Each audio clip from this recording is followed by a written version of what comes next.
Welcome to Montreal Rocks. And today, very excited, we have Montreal's very own NOBRO.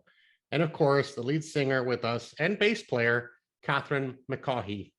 Kathryn, so happy to have you. Thanks for having me. Hello. And I can see you're standing next to your biggest fan. Oh my God, yeah, I'm standing next to yes. It's a literal fan, ladies and gentlemen.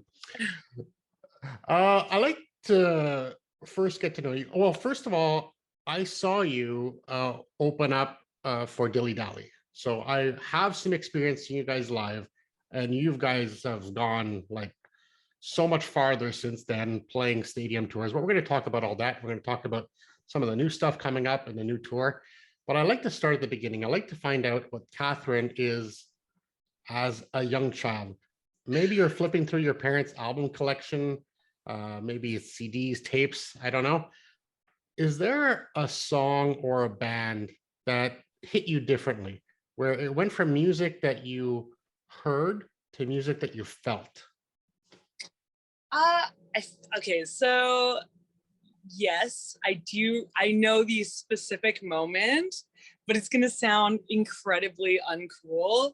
We weren't really allowed to listen to mainstream music growing up. My parents were very strict. Apart from Ricky Martin. And Ricky Martin, my mom took me to Ricky Martin. But when I was like a kid, I loved the movie Annie, the musical. So I loved the song Hard Knock Life. That was one of my favorite songs. So I want to say that was my first, that was the first song I really felt. I just loved how, I don't know, it was like there was so much of a story and the melody was really cool and she was an orphan and I just thought she was the best. So yeah, I would say that song. I mean, it had some attitude. No wonder it was covered by Jay-Z. Yeah, and she's like in a cool girl gang too, like all the other orphans, they band together. Yeah. And I know that, there's a lot of female artists that kind of influenced you along the years.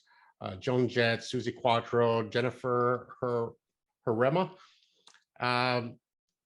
Is there one in particular that really hit you differently? For me, it was Joan Jett. The first time I heard Joan Jett, I go, yes, a woman playing guitar like that, that's insane, that's amazing.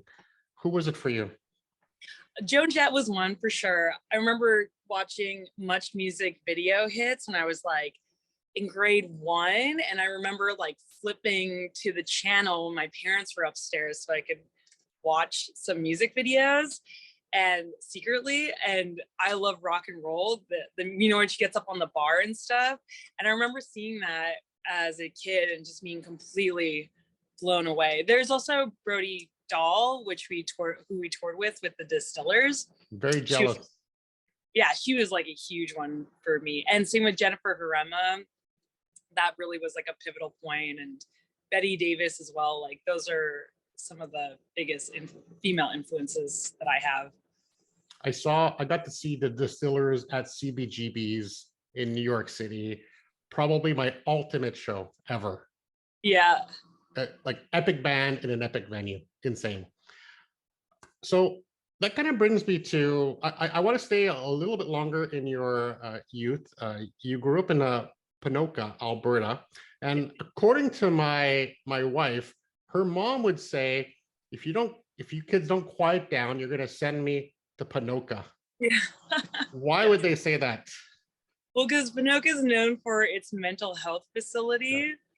It's a provincial one, and that's a lot of the industry of the town is the hospital there. So, well, giving full respect to mental health, because we don't want to make fun of mental health, but what is the craziest thing you've ever done? Oh my God, I've done a lot of crazy things. I mean, what do you mean, like crazy good or crazy bad or crazy just? Well, you decide. You've been on tours. You've done all kinds of stuff. You've had quite an interesting life at your young age. I think the craziest thing I've ever done is that I drank a whole glass of snake blood. I think that might be the craziest. Memorable night, I'm sure. I did it.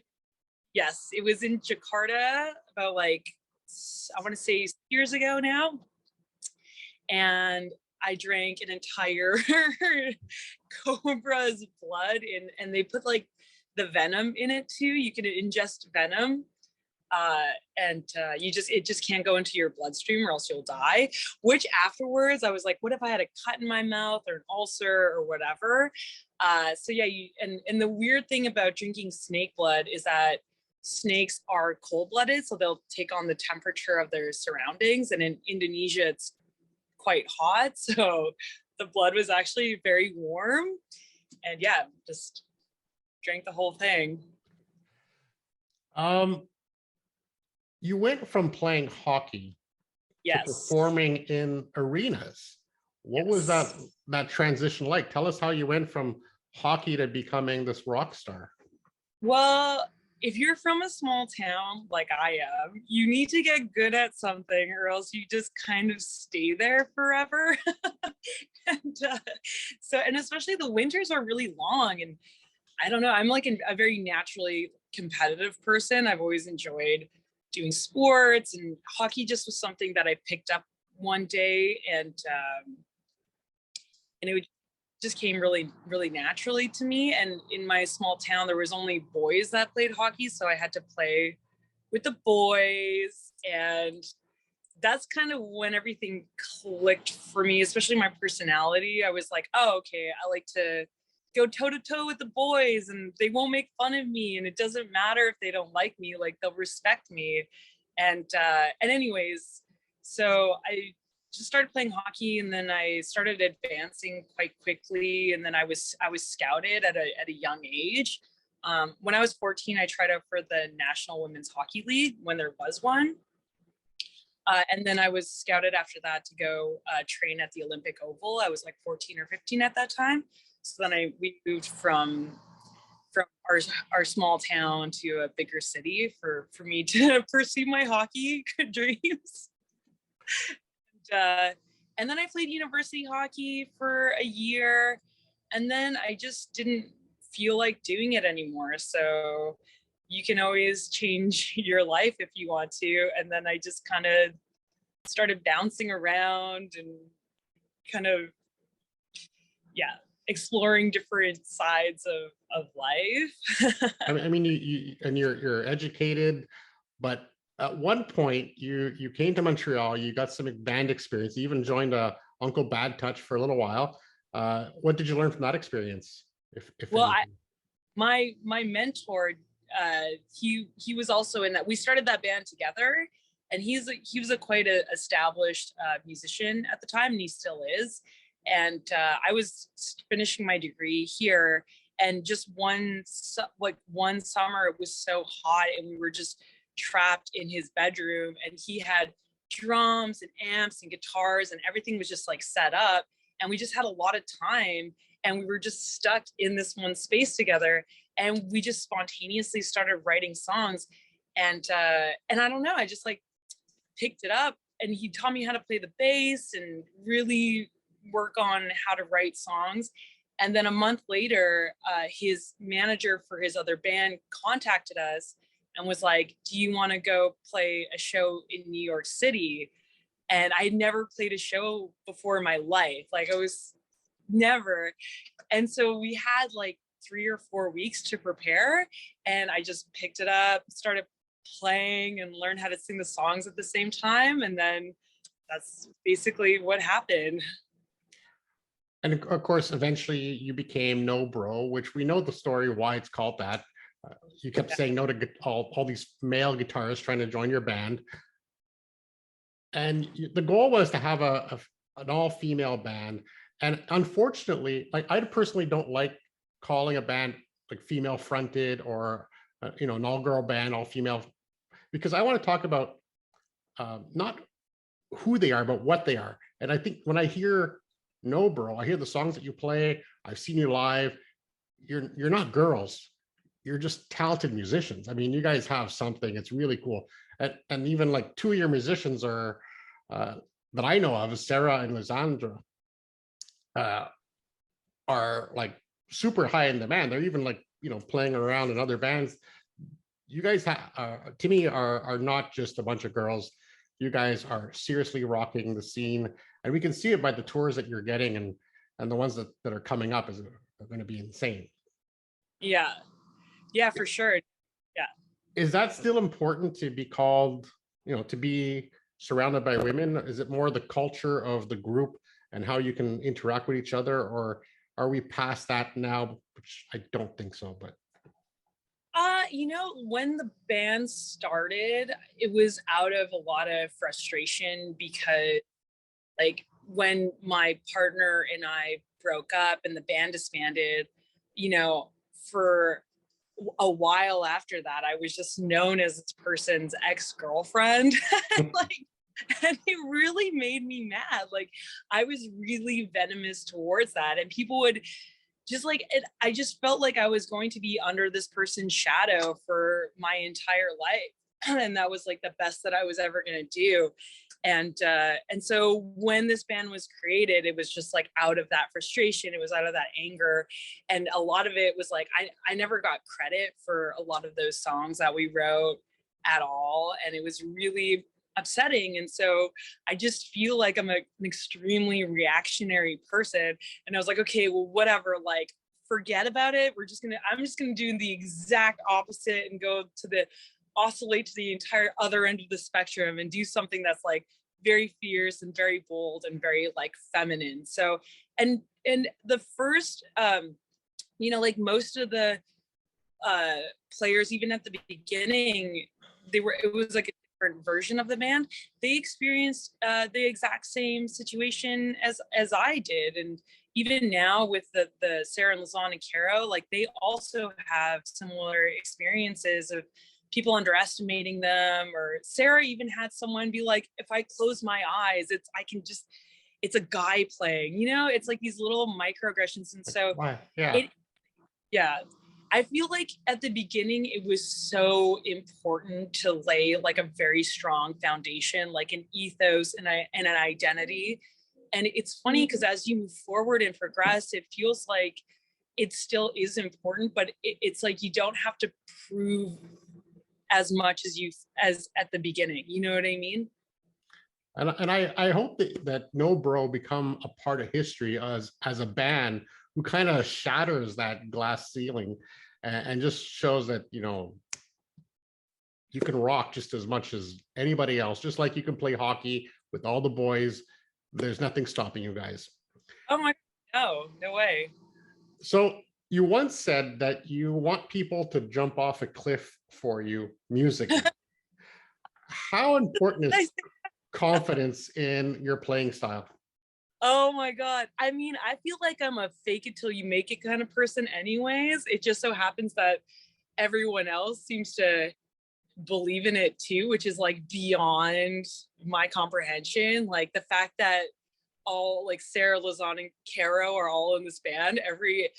They're so good. I am the weakest link. I know I'm the weakest link, especially technically. I'm not a technical person. I was actually like Googling how to read bass tabs the other day, and it's like, how do I even play in a band? I don't understand.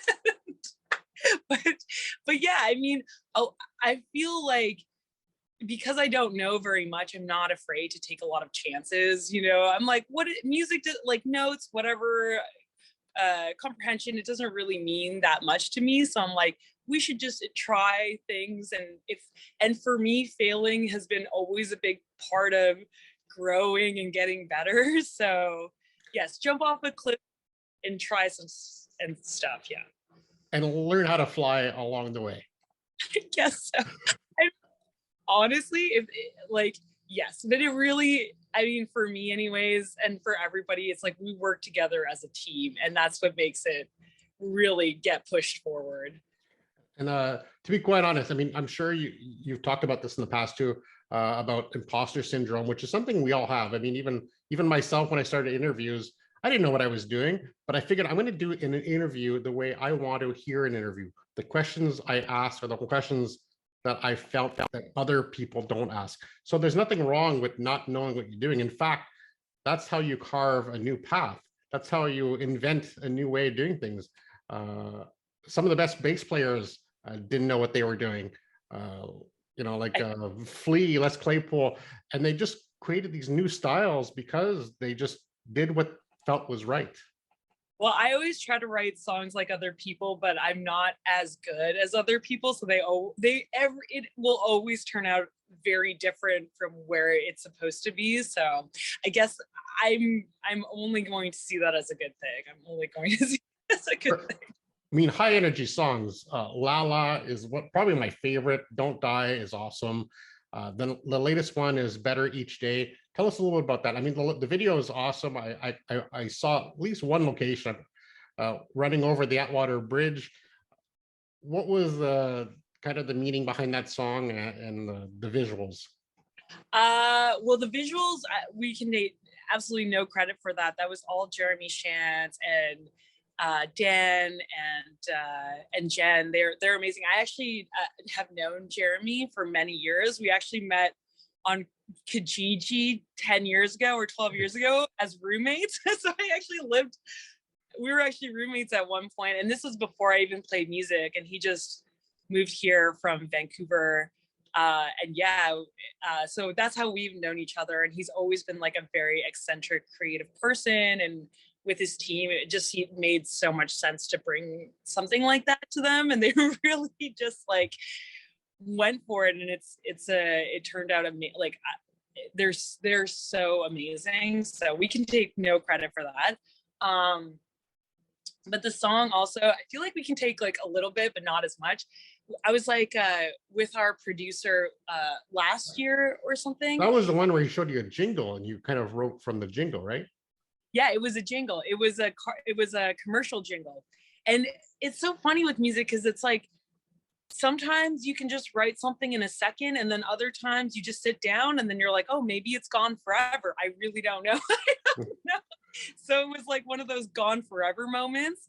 And he was like, well, I have this jingle and maybe you'll like it. And it was only the first verse and the chorus, or like just like the tag Better Each Day. And I was like, wow, that's amazing. And so we just kind of like riffed off of it, and then just, you know, filled out the rest of the song.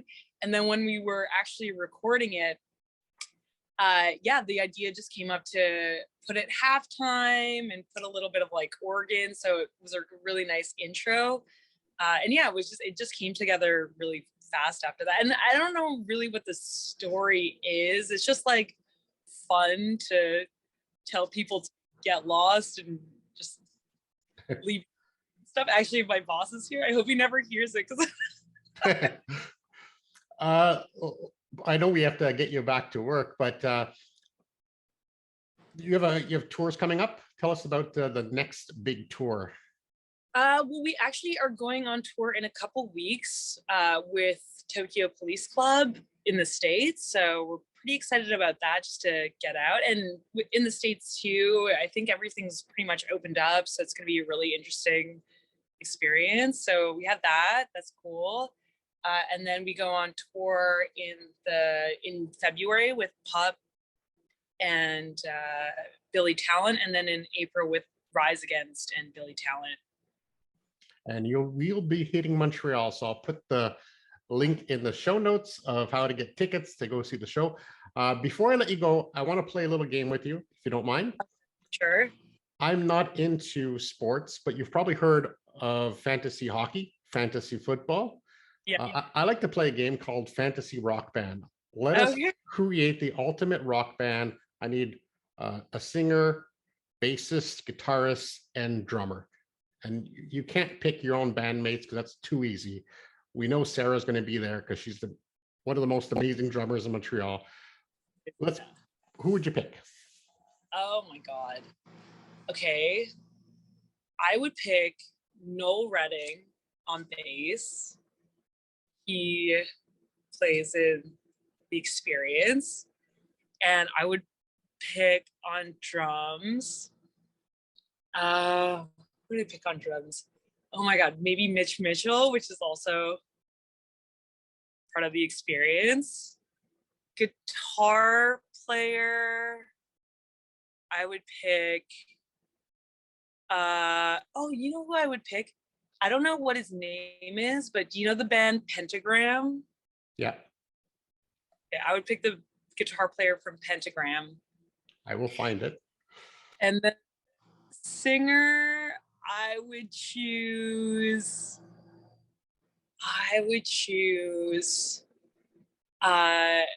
Do you know a band called Sir Lord Baltimore? Can't say No. no. Okay, well, I would choose the singer of that band and look up specifically the song Hellhound because it's awesome. Okay, that's probably the most obscure answer we've received. So pretty happy about that. To me, it tells me a little bit about the bands that have kind of inspired you or that are part of your, your history, without asking that stupid question about, what bands inspire you. To me is boring. But thanks for sharing. I definitely get that rock side in that answer. Listen, it's been great speaking to you. We look forward to seeing you on tour. We know you're going to rock it. You got snake blood in your veins, so it's definitely it's definitely shows. And I've seen you live, even way back then. You had this attitude, this swagger. You were playing at Bar La Ritz, small venue, but I felt like it could have been a stadium. So I know that you're going to nail it. Thanks so much for being on the show. We so look forward to seeing you. Hope I get to be in the audience, and come back anytime. Thank you so much. Have a great afternoon.